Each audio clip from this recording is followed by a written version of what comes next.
सीते राम कथा हृदयम्।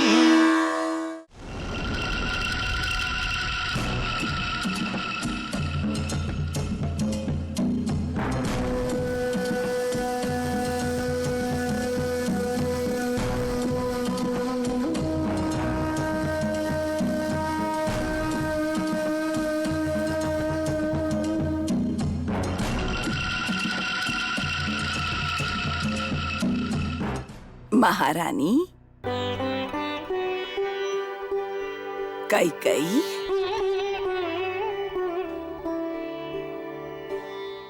महारानी ऐसे क्यों बैठी हो? बाल बिखरे हुए हैं, ना कोई श्रृंगार ना कोई आभूषण। छे छे, मैं अपनी प्यारी कैकेयी को इस हाल में नहीं देख सकती। ठहरो, मैं ही तुम्हें श्रृंगार करती हूँ। नहीं मंथरा, नहीं, हमें अब कुछ नहीं चाहिए। श्रृंगार नहीं चाहिए, वस्त्र आभूषण भी नहीं चाहिए। जब हमें ही कोई नहीं चाहता है तो इन सब का हम क्या करेंगे मंथरा? आपकी ऐसी स्थिति मैं होने दूंगी क्या? क्या हुआ बताइए। महाराज आए थे क्या? आए थे। क्या कहा उन्होंने? हमने उनसे कहा कि भरत को अयोध्या बुलवा लीजिए, तो उन्होंने पूछा ऐसी भी क्या शीघ्रता है उसे बुलवाने की। हमने कहा कि हमें अपने पुत्र भरत को देखने की इच्छा हो रही है। सही कहा अपने महारानी। तो उन्होंने क्या कहा? क्या वो उसे जल्दी बुलवा रहे हैं? अगर उन्होंने ऐसा कहा होता तो क्या मैं इस हाल में होती मंथरा? उन्होंने कहा कि अगर चाहो तो तुम ही वहां चली जाओ। हमने कहा कि उसे यहाँ बुलवा लीजिए, तो वो कहते हैं अगर भरत के राज्याभिषेक के लिए कह रही हो तो ये कभी भी संभव नहीं है। हमारी हट के लिए मैं परंपरा नहीं तोड़ सकता, ऐसा कहा उन्होंने। और क्रोध में इतना कहकर चले गए।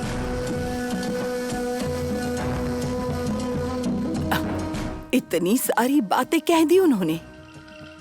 सत्य कहा मंथरा,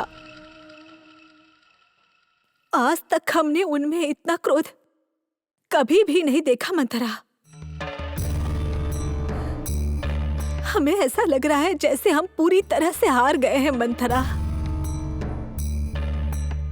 उनमें हमारे प्रति मोह से ज्यादा उस राम के प्रति मोह है, ऐसा उन्होंने कहा हमसे। पति के तिरस्कार की पात्र बन गए हैं हम, तो श्रृंगार क्यों करें?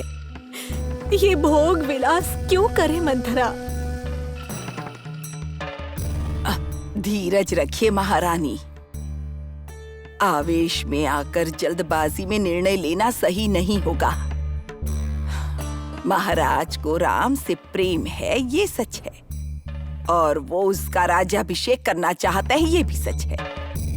परंतु अपनी प्रिय पत्नी से दूर वो नहीं रह सकते। मंथरा, अगर आपने उनका क्रोध देखा होता तो आप ऐसा नहीं कहती। यदि मैं सहमत ना हूं तो? अगर आप सहमत नहीं है तो हम भी नहीं मारेंगे। उचित। यदि पति के प्रेम और वंश के सम्मान से बढ़कर आपकी हट है तो जो चाहे वो करिए। आज के बाद मैं यहाँ नहीं आऊंगा। नोक झोंक तो पति पत्नी के बीच स्वाभाविक है महारानी। मैं जानती हूँ कि क्रोध में गए महाराज आपसे ज्यादा समय तक दूर नहीं रह पाएंगे। वो आपके पास जरूर आएंगे। आपके बिना तो वो रह ही नहीं सकते।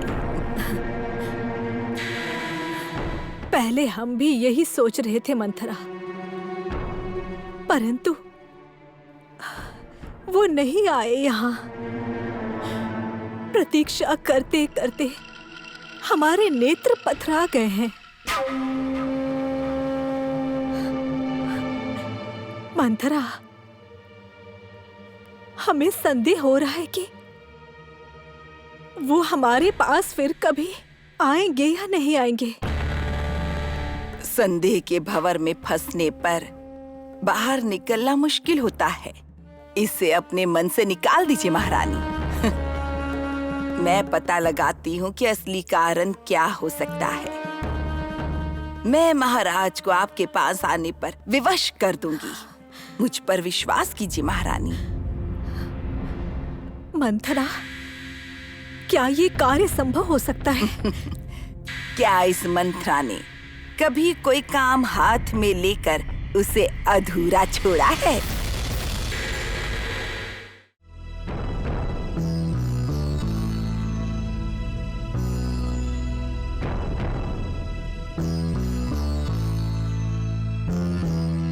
महाराज को सुमंत का प्रणाम।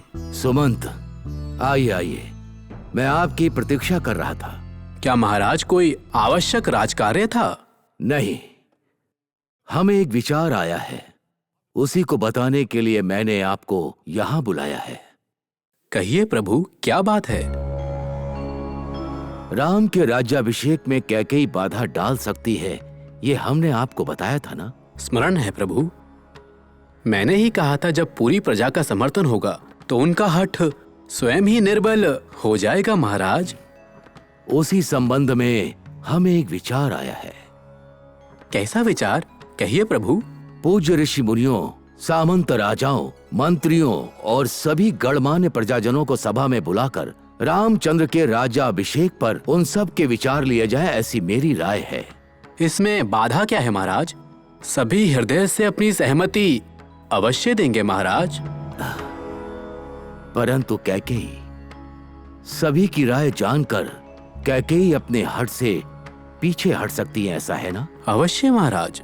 यद्यपि हमें सबकी राय का अनुमान है, पर आधिकारिक सभा करने से जब ये बात रानी को ज्ञात होगी तो वो इसका विरोध करने का साहस नहीं करेंगी। तो हम दोनों का मत एक ही है, तो हमें इसे शीघ्रातिशीघ्र कार्यान्वित करना होगा।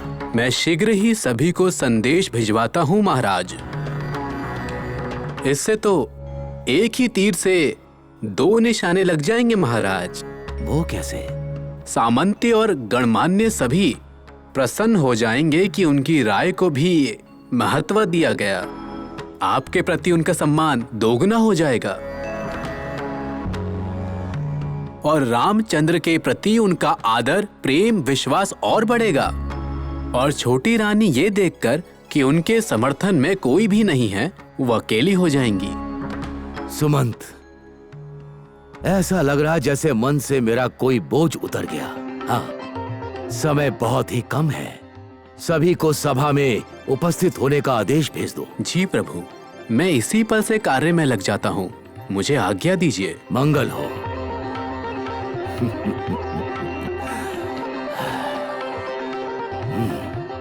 उत्तम, क्या अद्भुत उपाय है। रामचंद्र का राज्याभिषेक बिना बाधा के हो गया तो मेरे आनंद का और ठिकाना नहीं होगा।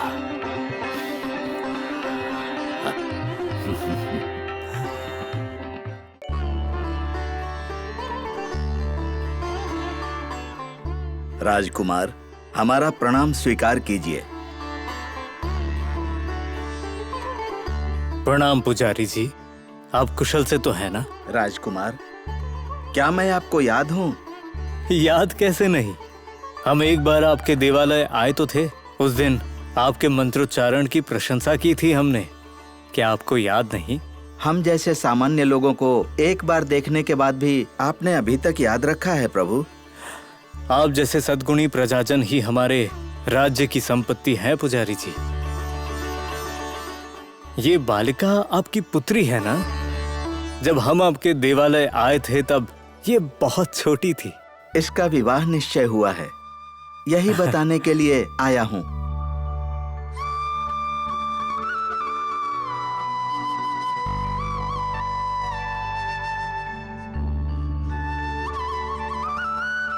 दीर्घायु और सौभाग्यवती भव।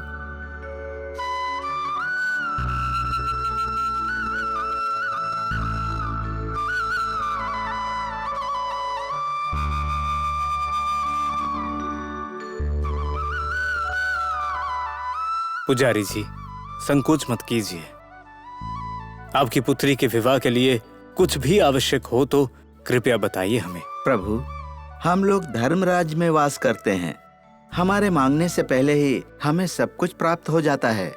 सच कहा पुजारी जी, हमारे सुखी राज्य में मांगने वालों से देने वाले अधिक हैं। धर्म का उल्लंघन किए बिना ही लोग कमाते हैं, बिना लालच के खर्च करते हैं। जिनके पास है वो जरूरतमंदों को उदारता से देते हैं। हमें इस पर गर्व है पुजारी जी।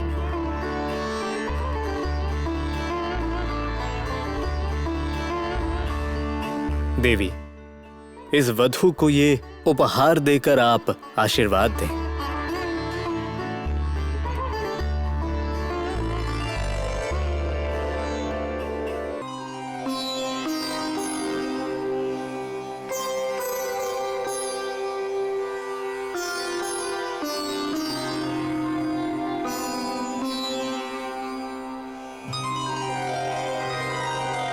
आपकी कृपा के लिए धन्यवाद प्रभु।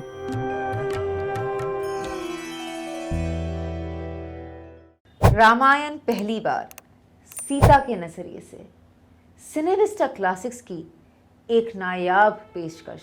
सीते राम कथा हृदयं